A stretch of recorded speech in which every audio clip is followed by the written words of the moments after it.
ચાલો બેટા, હવે જે વસ્તુ છે ને આપણે હમણાં ભણી જળત્વની ચાક માત્ર લંબ અક્ષ ને સમાંતર અક્ષનો પ્રમેયને આપણે ભણાવીએ. તો હવે જુદા જુદા પદાર્થોની જળત્વની ચાક માત્ર કેટલી એ તમારે શોધવાની છે. બરાબર, હું અત્યારે કોઠો છે ને એ આખો લખી આપું છું તમને. જોવા જાઓ તો આ બધી વસ્તુ સાબિત થાય, પણ આપણે હમણાં એ સાબિતીમાં પડશું અને કમ્પ્લીટ થાય છે જ નહીં. બરાબર, પણ આપણે એની સાબિતી જૂની ચોપડીમાં બધા દાખલા હતા એના. પણ અત્યારે આપણે યાદ રાખવાનું, કમ્પલસરી યાદ રાખવાનું, કારણ કે એના પરથી દાખલા આવે છે, આના દાખલા નથી આવતા. દાખલા તરીકે તમને એમ પૂછે કે એલ લંબાઈનો સળિયો છે, જુઓ ધ્યાન આપજો. તમને એમ પૂછે કે ભાઈ પહેલું એલ લંબાઈનો સળિયો, તમને એમ પૂછે કેટલા લંબાઈનો સળિયો છે? એલ લંબાઈનો. તો એની જળત્વની ચાક માત્ર કઈ પણ અક્ષ પસંદ કરવી પડે, કારણ કે જળત્વની ચાક માત્રાનું સૂત્ર આપણે ભણી ગયા, I is equal to M R square. M એટલે પદાર્થનું દળ અને આર એટલે અંતર. બરાબર, એક કણ માટે હતું, કણ માટે અંતર, લંબ અંતરની વાત કરતા. મેન આર એટલે એમ દર્શાવો કે ભ્રમણાક્ષ ઉપર ખાસ આધાર રાખે. દાખલા તરીકે આ સળિયો છે,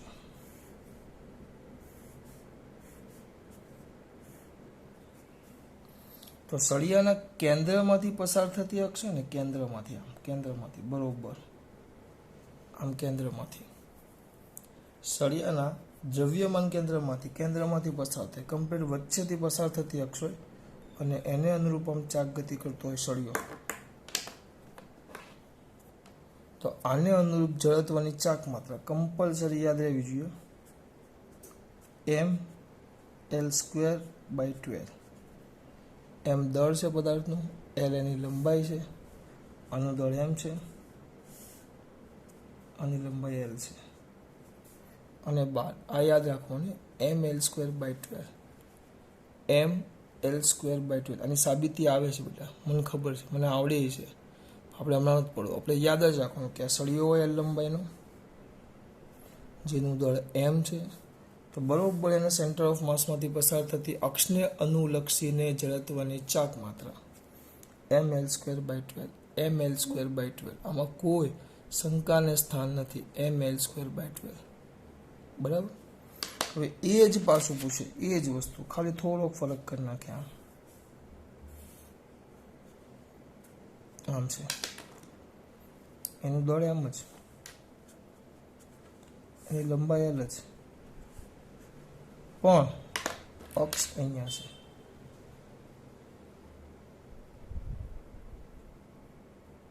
એની અક્ષ છેડામાંથી પસાર થાય, આ કમ્પ્લીટ વચ્ચેથી ભ્રમે, જ્યારે છેડાથી આમ ભ્રમણ કરતો હોય, આમ ફરતો હોય. એટલે પેલો છે ને આમ ફરે, આમ હોય, પેલો આમ ફરે, જ્યારે પેલો હવે આમ અક્ષ હોય તો આમ ફરે, આમ. તો ત્યારે એની જળત્વની ચાક માત્ર થાય એમ એલ સ્ક્વેર બાય 3. આ ભૂલાવવાનું છે. આની જળત્વની ચાક માત્ર કેટલી? M L square by 12. બરોબર કેન્દ્રમાંથી પસાર થતું હોય તો, આ છેડામાંથી પસાર થાય તો એમ એલ સ્ક્વેર બાય 3 યાદ રહેવું જોઈએ. એલ લંબાઈનો સળિયો હોય, એનું દળ એમ હોય, તો છેડા માટે આવે એમ એલ સ્ક્વેર બાય 3. આમાં કોઈ હિસાબે ભૂલ ન થવી જોઈએ, કોઈ હિસાબે. બરાબર, પછી વીટી આવે, વીટી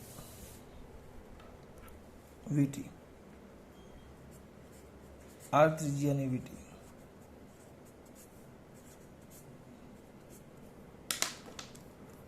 આર ત્રિજ્યાની વીટી. તો આ ત્રિજ્યાની વીટી, વીટી એટલે તમારા દીકરાને ખબર છે, વીટી એટલે આમ,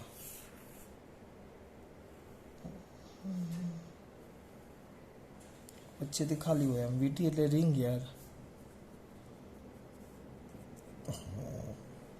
વચ્ચેના ભાગમાં કાંઈ નહીં, પણ અક્ષ આમ છે કમ્પ્લીટ.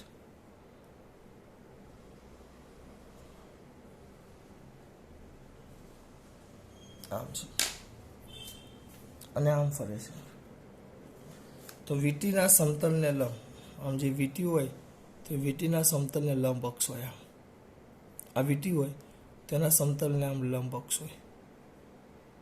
આ વીટી હોય એના સમતલને આમ લંબ અક્ષ હોય, તો એને અનુલક્ષીને જડત્વની ચાક માત્રા યાદ રાખવાની. એને અનુલક્ષીને જડત્વની ચાક માત્રા એના કેન્દ્રમાંથી પસાર થતી અને સમતલને લંબ હોય તો એને અનુલક્ષીને જડત્વની ચાક, હા આ વીટી એની ત્રિજ્યા આર છે, દોરતો નથી, ખબર પડી જવી જોઈએ, એની ત્રિજ્યા આર છે અને એનું દળ એમ છે, તો જડત્વની ચાક માત્રા એમ આર સ્ક્વેર.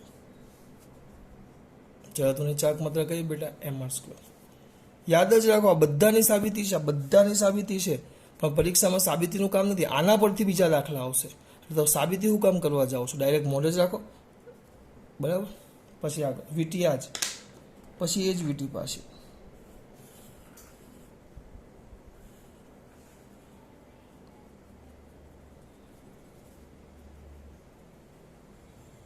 પણ અક્ષ આપણી એમ નહીં, બરાબર. અક્ષ આપણી આમ,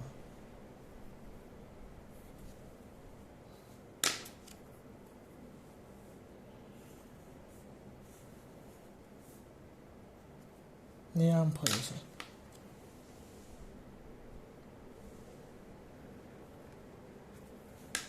ફરક પડ્યો? વીટી આમ હતી ને, પેલી આમ અક્ષ હતી લંબ, હવે આમ અક્ષ એટલે આમ ફરશે, જે પેલું છે ને આમ ફરતું આમ, એટલે કેન્દ્રમાંથી પસાર થાય પણ વીટીના સમતલને સમાંતર. આ કેન્દ્રમાંથી પસાર થાય પણ વીટીના સમતલને લંબ.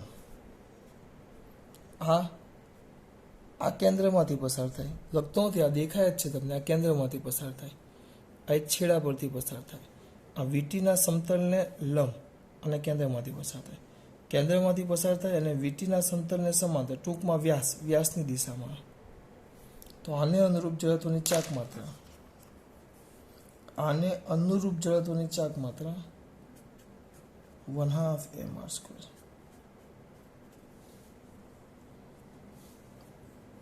પછી આવે આર ત્રિજ્યાની તકતી.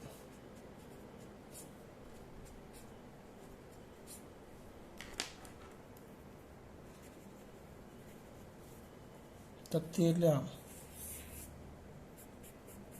સિક્કો.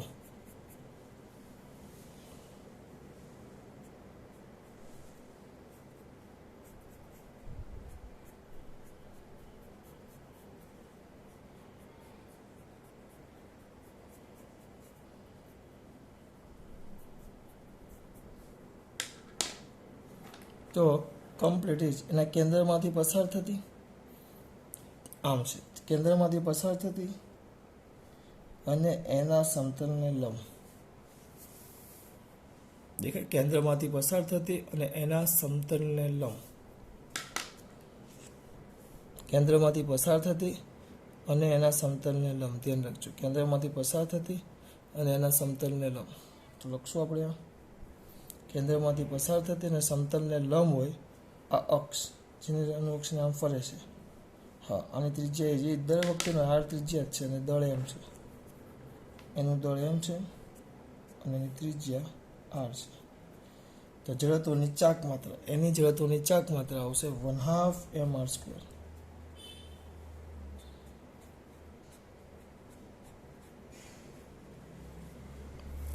અને એ જ વસ્તુ પાછું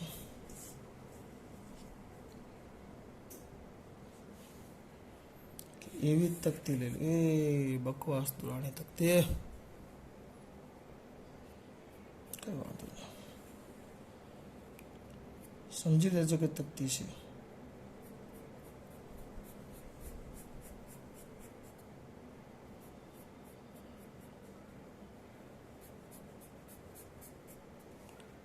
તો તકતીના કેન્દ્રમાંથી પસાર થતી અને આ તકતીના સમતલને લંબ છે, એટલે આ તકતીના સમતલને સમાંતર છે, ટૂંકમાં વ્યાસની દિશામાં, વ્યાસને સમાંતર. તો આમ ભ્રમણ કરે તો એને અનુલક્ષીને જડત્વની ચાક માત્રા 1/4 mr². 6 થઈ તમારે. પહેલાં શું સિમ્પલ વસ્તુ આપણું સળિયો હોય એ લંબાઈનો દળ એમ હોય, બરોબર વચ્ચે આવે તો ml²/12, પછી સળિયાના છેડે આવે તો ml²/3।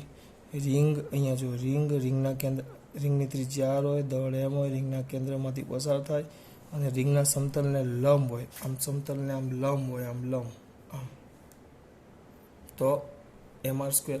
પણ આમ સમતલને આમ સમાંતર હોય તો 1/2 mr²। પછી તકતી જ છે, તકતીના કેન્દ્રમાંથી પસાર થઈને સમતલને લંબ હોય તો 1/2 mr², અને સમતલને સમાંતર હોય તો 1/4 mr², 1/4 mr²। હજી આગળ બાકી છે 2, 4 બાકી છે। પછી તમે જુઓ ગોળો લઈ લો, ગોળો, બરાબર, ગોળો r ત્રિજ્યાનો ગોળો, પણ નક્કર ગોળો,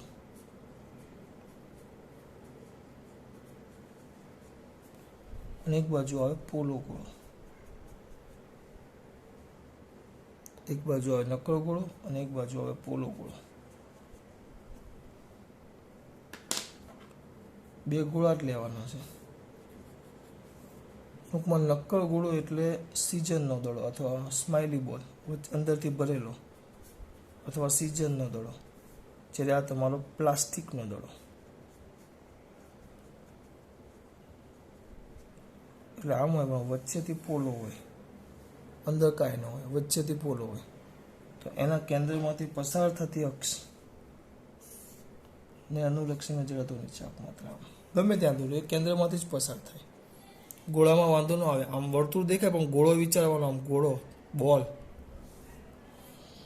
ગમે ત્યાંથી લ્યો તો એને અનુરૂપ આવશે 2/r। કેવો લીધો છે આપણે? પોલો, તો પોલા માટે આવે 2/3। આનું દળ m અને એની ત્રિજ્યા r છે, તો એનું આવશે 2/3 mr²। પણ એના જગ્યાએ નક્કર ગોળો હોય, અંદર આખું દ્રવ્ય ભરેલું હોય, તો આમ ગોળ ફર્યું, એનું કેન્દ્ર, એની ત્રિજ્યા કેટલી છે? r, તો આનો જવાબ આવે 2/5 mr², જેનું એમ દર છે। ટૂંકમાં પોલો ગોળો હોય તો 2/3 mr², નક્કર ગોળો હોય તો 2/5 mr², પોલો ગોળો હોય તો 2/3 mr², નક્કર ગોળો હોય તો 2/5 mr², 2/5 mr², બરાબર। આ ગોળા એવા બધાના, આ યાદ રાખવાના। હજી આવશે પોલો નળાકાર,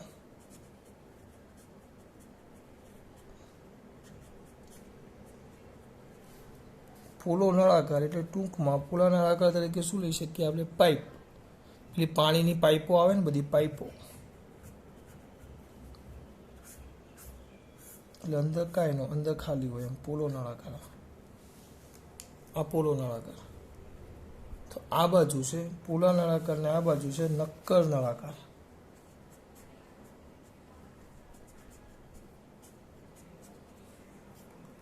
કયો નળાકાર બેટા? નક્કર, નક્કર એટલે ભરેલો।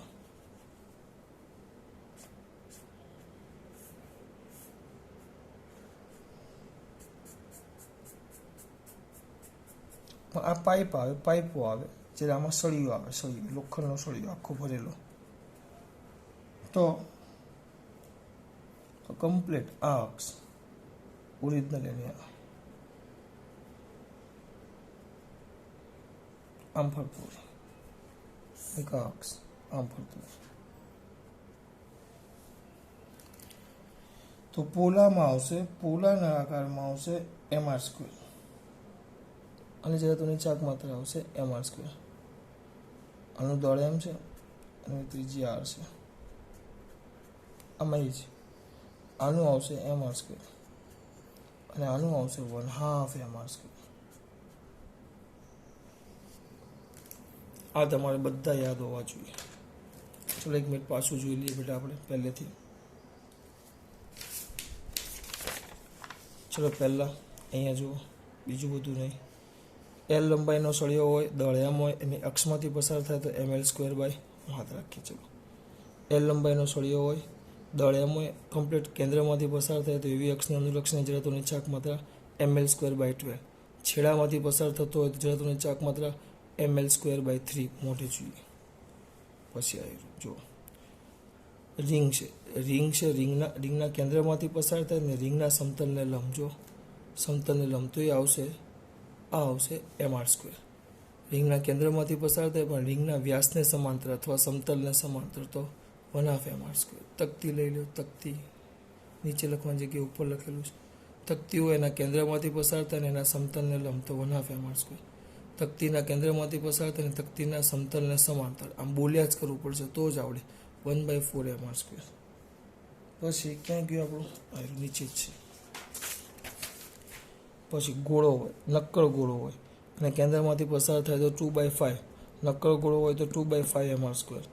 પોલો ગોળો હોય, કેન્દ્રમાંથી પસાર થાય, દળ m હોય, ત્રિજ્યા r હોય તો શું બોલો વિપુલ તું? 2/3 mr².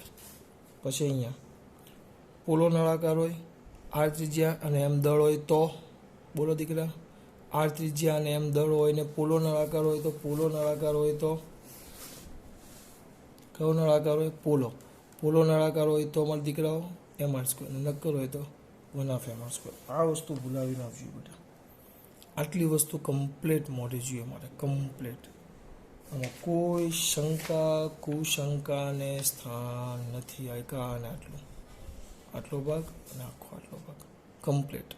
કારણ કે એના પરથી ઘણું બધું તમે સાબિત કરો, મોઢે જ જોઈએ. હા, અમુક વાર શું થાય ખબર? ચક્રાવર્તન ત્રિજ્યા શોધવાનું કે જરા તમને ચાક માત્ર તમને આપી હોય, દાખલા તરીકે નક્કર ચલો આ છે આપણું આ નળાકાર, હા, તેમ કે આની ચક્રાવર્તન ત્રિજ્યા શોધો,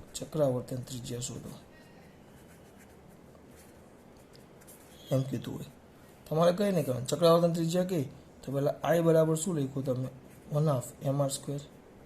અને આપણે ભણી ગયા ચક્રાવર્તન ત્રિજ્યામાં I એટલે mk² is equal two 1/2 mr². એમ ગયા તો k² is equal two r²/2. therefore k is equal two r/√2. આ રીતે દરેકની ચક્રાવર્તન ત્રિજ્યા તમે શોધી શકો. આ જે આ I મળે ને, જો આમાં તમે સિમ્પલ વસ્તુ કરો, આમાં ચેક કરો તો સીધું શું આવશે? I બરાબર mr². આઈના જગ્યાએ કમ્પલસરી શું લખી નાખવાનું? mk². એ તો આપણને ખબર જ છે, ઇન્ટુ mr². ગયા k² બરાબર r², એટલે k બરાબર શું થશે બેટા? r.